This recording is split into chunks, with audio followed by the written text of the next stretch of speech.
So this video is going to be going over some base coverage adjustments that you can make from Big Nickel over G. Now we're going to be going into this gun spread because I already went over Big Nickel at the bottom with stopping the meta section against Bunch, against Trip Side M. So if you want to see how to stop those formations, you can check those out. But this is just going to be like base coverage adjustments against formations that you might not see every time, all the time, like those popular formations like a gun bunch offset or a Trip Side end. So we're just going to call cover two man here and kind of go from there. We'll go over the blitzes. We'll go over the coverage adjustments for when you want to come out of the blitzes and not blitz, and when you want to do the blitz. So we'll cover a bunch of different things here. We'll call gun spread and kind of just go from there, and we'll just go over some of their popular plays.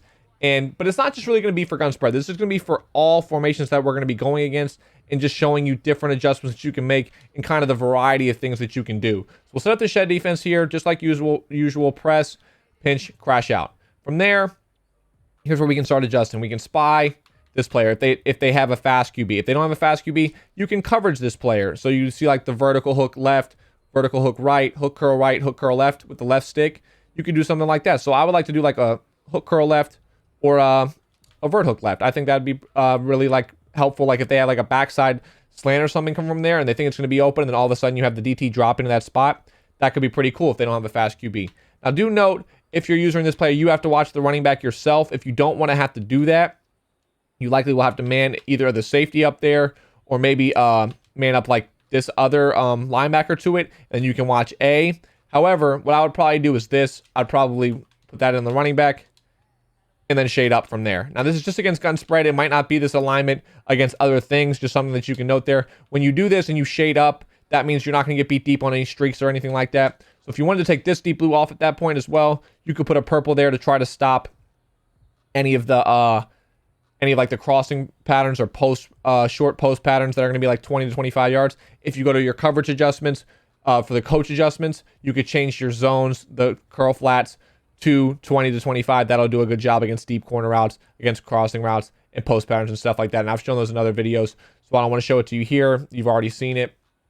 But you can just go to your coach adjustments. It's pretty simple. You just scroll to the bottom and you can change your zones. Something else that you might want to do is maybe you expect like a Texas route from the running back, or like a crossing pattern, like coming back across the field, like an angle route or Texas route, or like a speed in like you have in bunch offset. If you're worried about that, what you could do, like a route like this, you could cross man that player with this safety like this. Then maybe put this safety in a purple to watch crossing patterns going to the right side. Something like that. And then if the running back happens to go on like a table route and the safety can't get there, then you can jump over. So like as of right now, let's put them on a Texas route. If they're on a Texas route, this adjustment would do pretty good against it. But if they're on a table route, they probably won't be able to get there. What you could do is you could lurk down, stop that for a second, and bounce back once the safety gets over there. But on the Texas route, it'll do a pretty decent job of taking it away.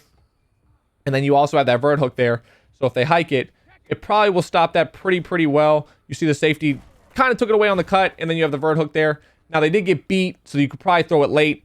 By that time, they actually got the shed in. If you really wanted to cross man it perfectly to make sure it didn't get beat like that, what you could do is actually just pull this player way down. Now remember, you have to shade up on this if you're going to be taking your safeties off in coverage. Pull them way across like that. Put this purple over there, shade up. Put that vert hook back. If you wanted to do it this way, shade up. That should stop the Texas route pretty well for you. But again, you have to shade up because you're getting rid of your deep half. I just want to make sure I'm noting that for you. So right here, you see that. That's completely taken away. You put them in the perfect position. If you get them there after the cut, they're going to do a good job of stopping. If you get them there before the cut, they can get beat, which is what happened the first time. So just want to note that for you, but I want to show you in the replay. You see how they get there after the cut and they kind of just wait on them to catch up? At that point, they're going to be taken away. And you see how quickly this is shedding, even with just 3 people rushing. So now that the Bucs don't have the greatest O-line, but here we go, set back up. Some other things that you can do from this man-to-man would be making sure you keep your deep half so you don't have to give up any streaks. And something else you could do would maybe just be putting this hook curl on the right, just like that. And then maybe putting this player out in a purple to stop the crossing route. So like if they're in a play like this, and let's just put this on the angle route again, the Texas route. Or actually even a table route. That works as well. Either way, something like that is now you don't really have the running back manned up because you're using there, but you're going to use this purple to take away any of the crossing patterns, something like that. and then you could put a cloud on the outside. So you no longer, if you know the crossing pattern's been coming from X, right? They've been hitting you with that all game. What you could do is put a cloud flat here. Now you don't have anyone on X, and what you could do from there is you could lurk X for a second, allow them to get to your purple and your vert hook for the crossers. Then you can bounce back to anything going across the middle of the field. So say this is the setup, just like this. And if they do that, let's hike the ball here. You lurk the running back for a second. You can bounce back to A. And assuming that you have 25-yard purples, which we did not, you will take away that deep crossing pattern once you bat spot to them. Now, they could throw it early, but what we're assuming here is that you're throwing it late. So I want you to picture this here. So we take away the running back for a second, bounce back to the drag. We bounce back to this crossing pattern. But again, this is just, we're in gun spread right now, but this is for any formation where the crossing pattern is going to be coming from left to right. If we have our purple set to 25, they will be right here in this pocket, stopping that route, allowing them not to be able to get it open at the sideline. So just keep that in mind. Let's just put it on Y, right? So like we have Tom Brady here, so we can put this crosser here. Let's just put this on like a streak, something like that. And we're gonna put our purple back there, put our vert hook back there, just like this. This is our setup again. We put a table route, we put a drag, and we go from there. So this is our user. We gotta set this back up here. Sorry about that. All right, so we're user in here, right? We put this cloud over there. We know that the crossing pattern is coming from the Y route. So they've been doing it from Y route. So maybe we want to do this. This is what we've been doing all game, right? They've been crossing pattern from Y, and we want to stop that. So we put our 25-yard purple over there. So just imagine it's a 25-yard purple. We put the vert hook there.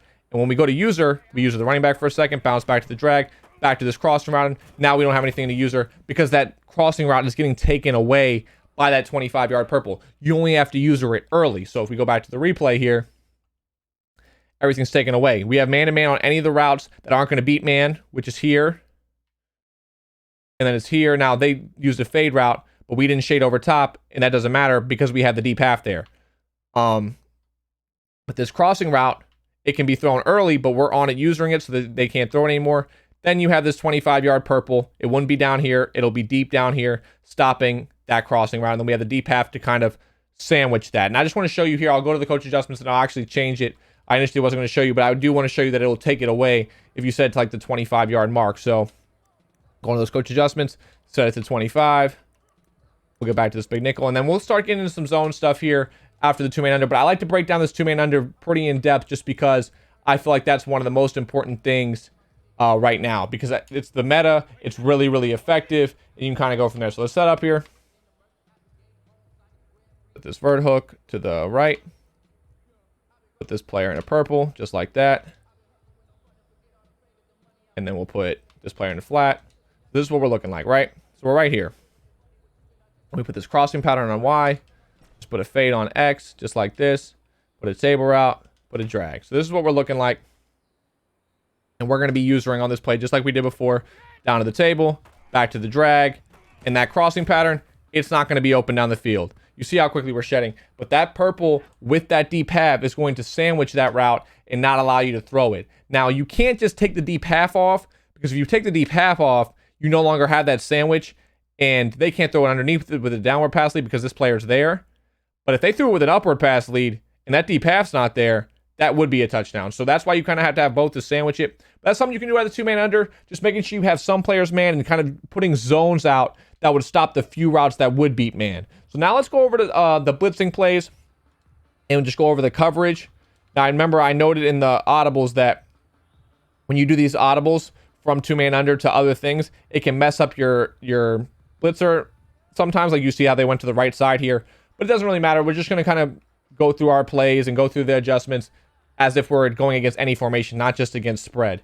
So again, we're setting this back up the same way, pinch, crash out. What you're going to do is you're going to coverage out that blitzing player. So what you're going to do, what I would do, if you're playing an alignment like this, like a gun doubles, like a spread, I would man this to the slot. One, you're going to get a good press, and two, that's going to take away any seams. So if they're going to play like verticals, right? They're in 4 verts. That's going to be open if you don't do that man-to-man, right? So if we shade down, shade up, put a cloud flat like this deep third's all the way over here.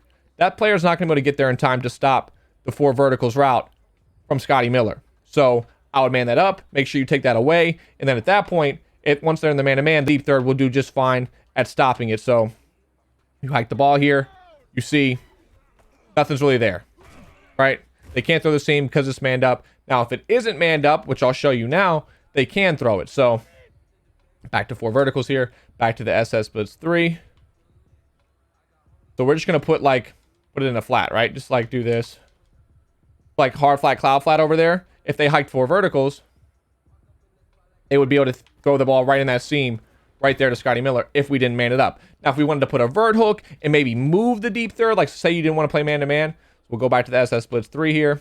Say you didn't want to play man-to-man, maybe you can move this deep third over like this and then put a vert hook. That should do a good enough job. That should stop it enough for the deep third to maybe make a play on the seam streak. But then you probably have to worry about the left side a little bit, so maybe you want to use that side. But when you're in this SS Blitz 3, when you're in the zone version, you kind of want to play it mostly stock. Again, you can put this player in a spy if they have a fast QB. You can put them in a zone if they don't. So like a hook curl or vertical hook to the left. And then you're kind of lurking in the middle of the field. Again, I like to blitz my user to get quicker cuts. And then from there, something you might want to worry about is like running backs wheels. So like something like someone like from a spread might do something like this to throw wheels. If you wanted to man up the slot like this to the running back to take that away, and then you could lurk the seam yourself, you could. So if, say they were in like a 4 verticals like this. So this is their play. So they're in 4 verticals, full screen the outside, wheel the running back, something like this. You could go lurk the seam yourself. So if they hike it, you have the wheel manned up, you're lurking the seam, nothing's really there, then you're getting a shed. So that's what something you could do. Just some adjustments, but if I'm in zone and I'm not blitzing, I'm pretty much playing a stock zone. I don't really change too much, other than manning up this player or zoning out that player that's blitzing and doing something with that DT depending on what their quarterback speed is, and then shading down, shading up. Maybe if you wanted to play hard flats, you could shade down, etc., etc. If you wanted to center up this deep third, you could. You're pretty much going to use this player every time. If you're in a spread, you move this linebacker in. If you were in SS Blitz 2, the player would already be more in. So like, let's just I just want to hike the ball here just to show the alignment for the SS Blitz 2, just how it can be different from the SS Blitz 3 with the linebacker. So we're going to quickly audible into SS Blitz 2 here. Sometimes this linebacker will line in like this. And then, again, doesn't really make too much of a difference. Man at that seam, kind of go from there. I don't really adjust too much out of cover 2. If I'm in the SS Blitz 2, I'm probably blitzing just because I don't think cover 2 is a great shell right now with the way the deep pass play. You can get beat down the middle pretty easily, and you can also get beat down the sideline. So that's the zone coverage part of this. Now I'm going to call timeout so we can get into the blitz here and make sure the angles and everything are correct, and we can blitz from there. So let's go to SS Blitz 3. We'll get back into this gun spread one last time here. And this is really just to give you ideas of ways that you can adjust. It's not to show you, hey, this is how to shut down gun spread. This is how to shut down any formation. This is to give you ideas of different things that you can do and kind of go from there. So now what I would do is I like to spy the linebacker that's already kind of in position. So the linebacker's already in position on the running back side here. So you'd want to do this. Now, if you wanted to move this player in, you could. But the reason why I might not do that is because you won't really keep the same look, because when you're not blitzing, you kind of want to keep that player manned up to get that press. But if you wanted to move them in, if I was playing gun spread, it's really tough formation to blitz. I probably just wouldn't blitz it, but the blitz is gonna come in a little bit slower with the corner being out there like this.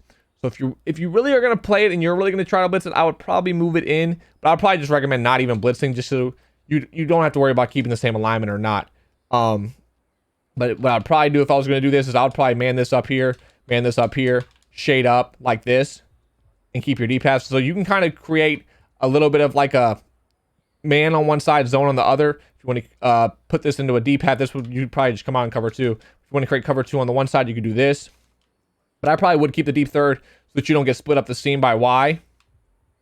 And then you're lurking down here. So remember, you're going to click that right stick as soon as they hike it. But essentially, you're just going to bounce right to the running back.